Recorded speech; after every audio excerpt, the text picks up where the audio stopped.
शहर में एक बहुत अमीर व्यक्ति रहता था। उसका नाम तो था धनीमन, लेकिन था वह बेहद कंजूस।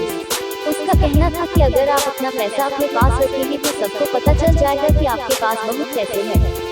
फिर चोर डाकू आपके पीछे पड़ जाएंगे और सारा पैसा लूट कर ले जाएंगे।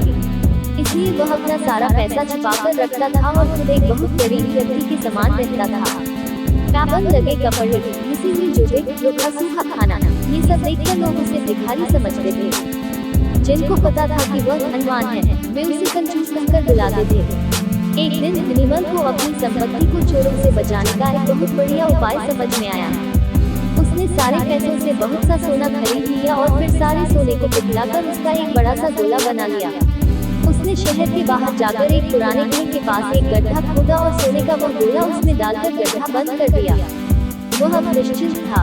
अपनी तसल्ली के लिए वह रोज रात को आकर गड्ढे में देख लेता था कि उसका सोना वहाँ है या नहीं। उसे विश्वास था कि कोई भी चोर उस जगह के बारे में नहीं जान पाएगा, लेकिन ऐसा नहीं हुआ। धीरे धीरे पूरे शहर में ये चर्चा होने लगी कि धनीमन रात में शहर के बाहर जाकर कुछ करता है।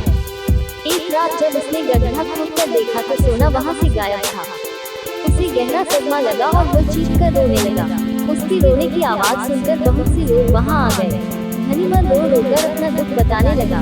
तब उसके एक पड़ोसी से उसे कहा, धनीमन तुम एक भारी पत्थर इस गड्ढे में रख दो और समझ लो कि वही तुम्हारा सोना है।